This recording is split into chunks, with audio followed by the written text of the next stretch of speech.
I'm Chucky. And I'm your friend to the end. Heidi fucking ho. Ha, ha, ha.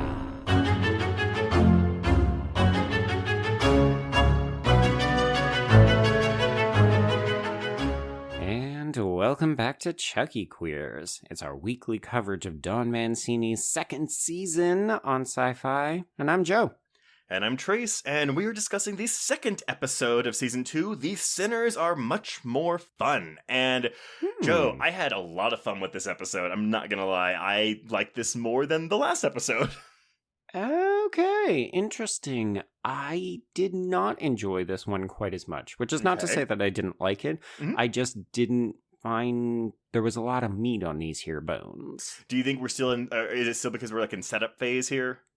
A little bit. I think I was hoping for something a little more bombastic from this episode. Like, we've got the introduction of this incarnate whatever school, and I had big hopes for Lexi's tormentor from her childhood, Trevor, and I mean, he's basically a discount Draco Malfoy, as she calls him, and that wasn't very exciting. But we do get more Devon Sawa, so you know what? You take and you give. Interesting. So yes, the Trevor thing is very much okay, well, he's probably going to be a main player for most of this season instead of being killed off like I thought he might be last week. Yeah, he's the new Junior, only not even as interesting as Junior. Oh, but see, I disagree because he is reading sociopath to me, but it's like, he's still a bully, but everything he's saying to her is that cold, calculated, like, I'm just being a nice, caring friend, but I'm actually saying something that's really fucked up to you. Yeah, but that's super obvious and not interesting. Like, It would be more interesting if he turns out to actually be reformed and the nice person he's pretending to be. Because it feels so obvious.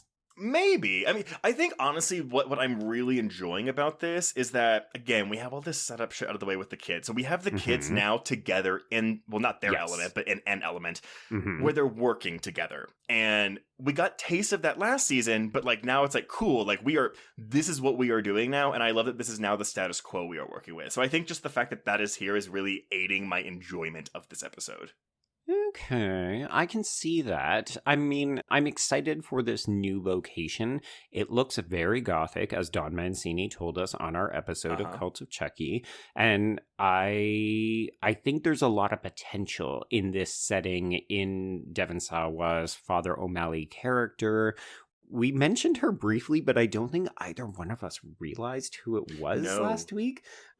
But yeah, we get to learn a little bit more about Sister Ruth, who is the young sister here, and she is played by Laura Jean Korostecki. And folks, you may know that name or see her without the habit on. She's the actress who played Freddie Lounds on Hannibal.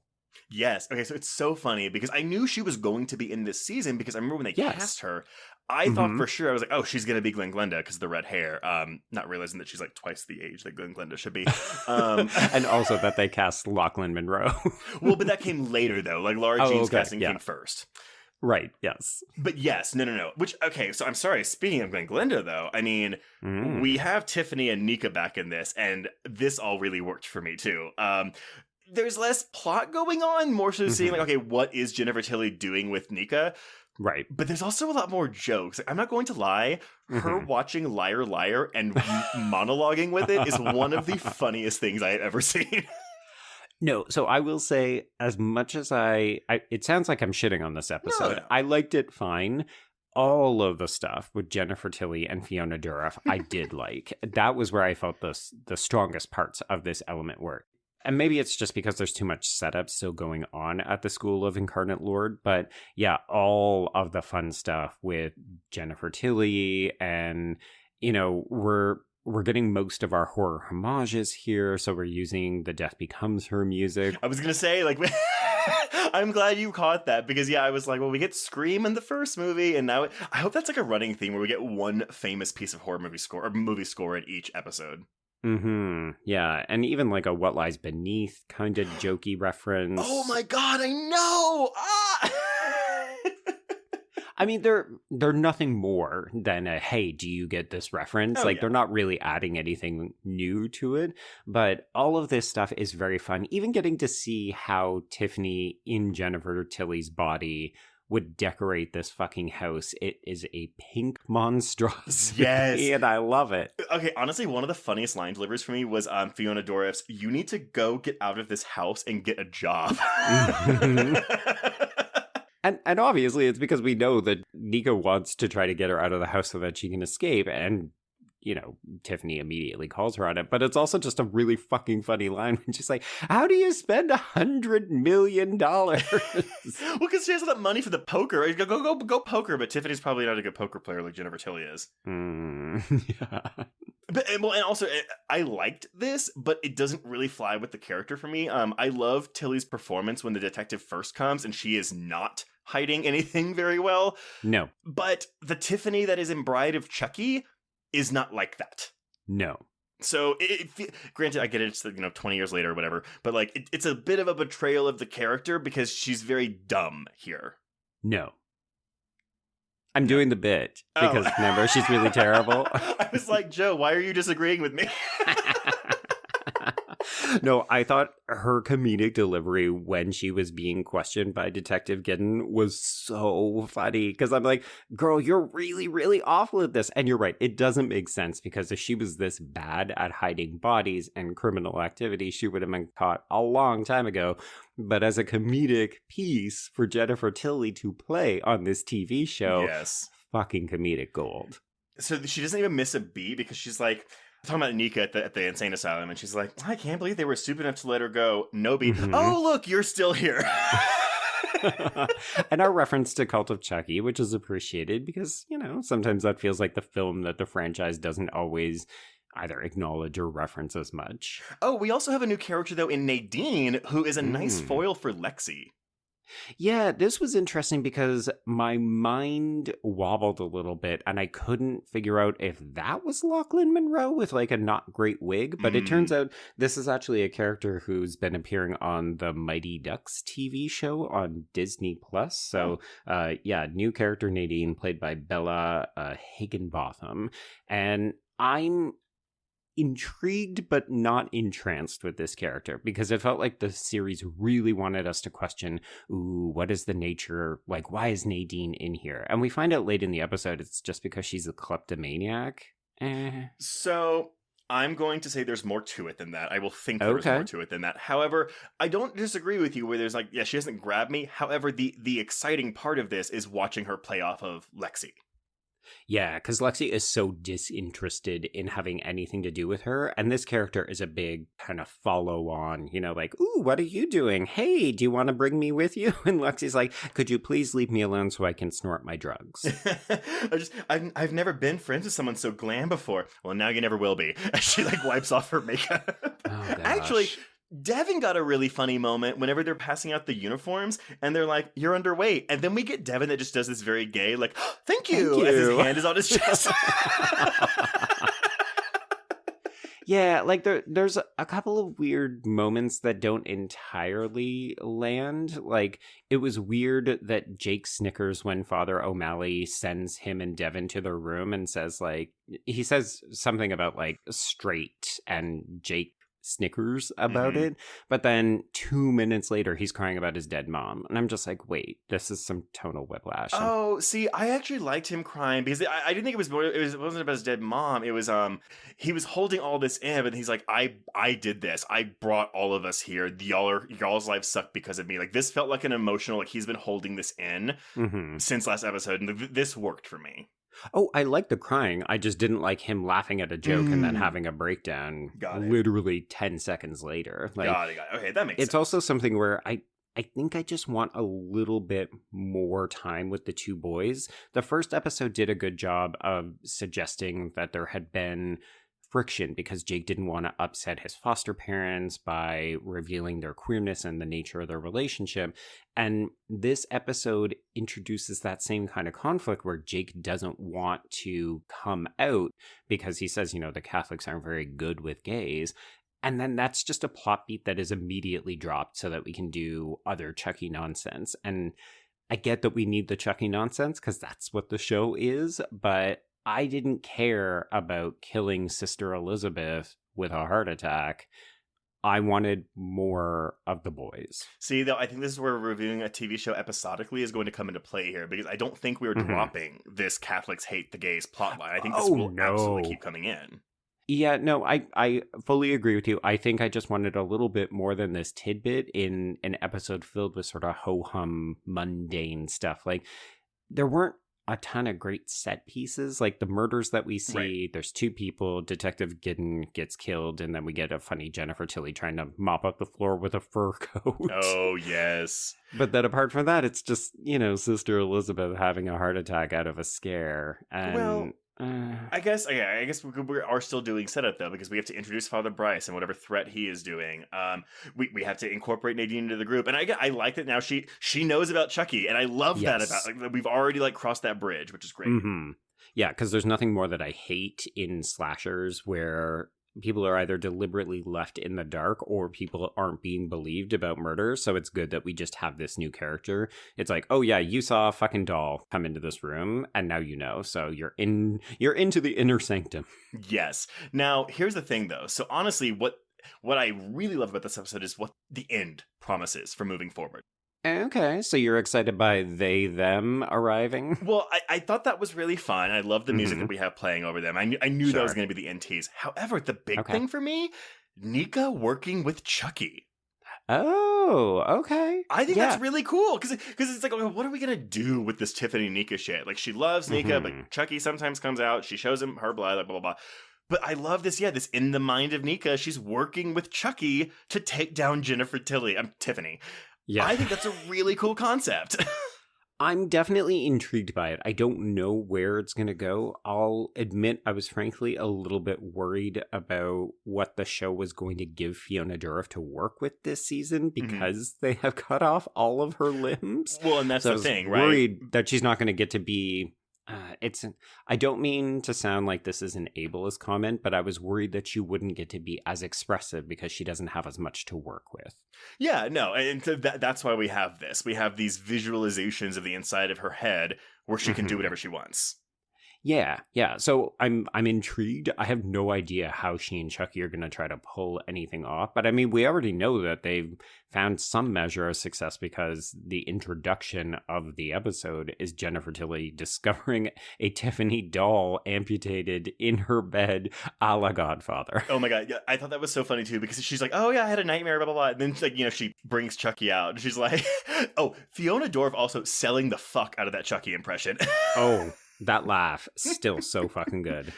But, I mean, so maybe not for you, but for me, I am a sucker for plot lines in which the hero has to work with the villain and team up. Okay, yeah, no, I also always like those. I think I just didn't... That wasn't my main takeaway from this episode, but now that we're having this conversation, I am excited to see more where that is going to go. Yeah, no, I agree. Well, I mean, maybe this episode will improve for you once we, get more episodes and you see where we were heading for all this. This is true, right? We're, 20% into the season at this point. Yeah. Like, we still have a very long way to go. I'm definitely excited. I'm glad, too, because I didn't know how much Fiona Dourif or Jennifer Tilly we were going to get early in the season. We speculated last week that we might only get a little cameo or something. So it was nice to see a chunk of time dedicated in a way that didn't feel like, and now let's touch in with our legacy characters. Yes, everything feels a lot more organic to me because, again, now the new characters are part of the franchise. Like, they don't feel new, and so we've established all that shit. So now, it doesn't feel like we're like, okay, let's check in with the new ones, let's check in with the legacy ones. Now they're all part of the same story stuff. I mean, I know that Tilly and Nika are like off on their own, but like, it doesn't feel like a different show to me. Right. Full agreement. I think maybe that's also why I did struggle a little bit with Trevor. He feels like an obvious character, and also I thought, great, now we got to spend some time introducing this new guy. Well, so I think these are growing pains. These are just like new season issues. And once we get into the thick of it, it won't be a problem anymore. Yeah, but I know I complained last week about Lexi's drug problem because that's, I mean, she's got like 4 pills left. She's going to be going through withdrawals very soon. Yeah. But yeah, I'm not looking forward to that. However, I'm interested to see her interplay with Trevor because, we only get one scene with Trevor. Yeah, I hope that she doesn't continue to lie about it to Jake and Devon, because that's kind of I'm not telling people things that they need to know, and I find that kind of boring and frustrating. Yeah, but I get it. This is also what people who are under the influence, who are addicts, do struggle with, right? Like they hide their addiction. It's just, I don't find it particularly compelling, and I don't know that I want it in this show. No, I completely agree. I think that was a better way of putting what I was trying to say last week, where it's like, no, because that is well-worn territory for TV tropes with drug addicts, and it's like, I almost hope we get a moment where, or even where Chucky like goes up to her, is like, God, makes a comment about, so we need to lampshade this, because this show does lampshading very well. True. Yes. Let's hope for that, because you are correct. We could get a funny lampshade out of this. Okay. Well, I guess we've kind of already talked about what might happen next week. But do you have any other predictions you want to discuss? Well, I think mine is more of a question mark. I'm very curious to see how much time we spend with Glen, Glenda, and what they're going to do. Because it seemed like, Tiffany as Jennifer Tilly was trying to cover up the murder as though Glen, Glenda don't have any experience with that. Yeah. Yeah. So I'm curious to see, are they no longer homicidal? Do they not have any kind of involvement in this world? Are they going to become part of this plan? Like, what's going on? But this is the thing, though, because and this is my issue, not issue, but question, because Glen, Glenda, one of them is psychotic. The other one is not. Right. It's a question of which one. Yeah, I think it's the girl. I think it's Glenda. The girl. Yeah. Yes, because she's the one that kills the maid at the end, or she attacks the maid at the end of Seed of Chucky, and then Jennifer Tilly, bashes her with the doll or something. And it's Glen who is the more reserved, quiet, like not psychotic one. So right. I'm interested to see, are we going to retcon any of this, or are we going to stick to the continuity? Right. Ooh, I feel like I'm also going to have to eat the she pronouns that I just used to describe Glenda, because we're probably dealing with non-binary characters. Well, but see, that's where this gets murky for me, because again, look, I am so happy we have this either trans, non-binary, whatever character we're working with, but that we had this and we split them into two different people. That is a gray area where I'm like, okay, how are we doing this? Because you're right. We don't. Well, I guess we do know that they go by they them because they're license plate, but maybe only one of them goes by they them, and the other one does gender. I don't know. Yeah, I'm very curious to see, because it did seem as though Dawn was a little bit trepidatious about the responsibility of bringing these characters back. So as a queer viewer, I'm very excited to see how the show is going to handle this, because so far they have played the queer angles very smartly, very wisely, very savvy, right? Like, Chucky has done a great job of addressing its queer elements. So I have no doubt that it will continue to do so moving forward. We don't know what that's going to look like with these two characters. Yeah. Well, hopefully we find out next week. There we go. All right, everyone. Well, until our next episode, we can cross out "The Sinners Are Much More Fun." Indeed. And cross out Chucky queers.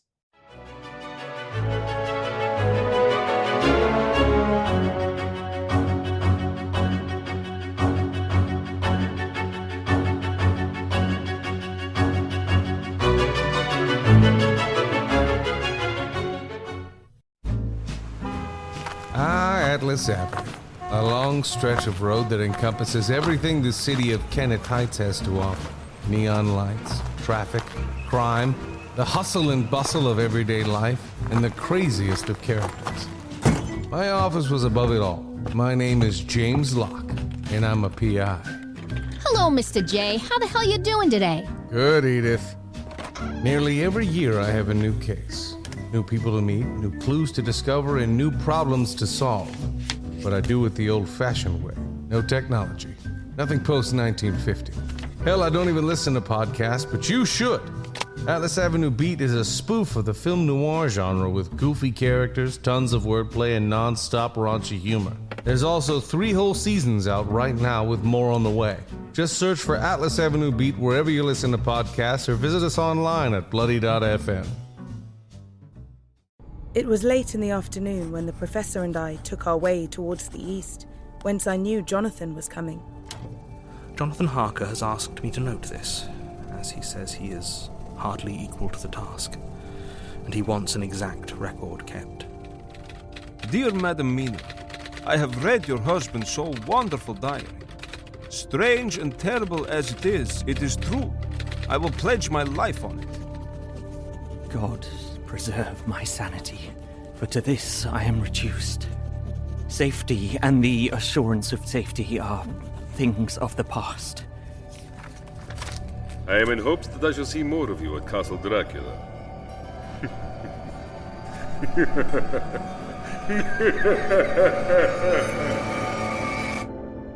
Listen to Regarding Dracula wherever you listen to podcasts, or find us online at bloody.fm.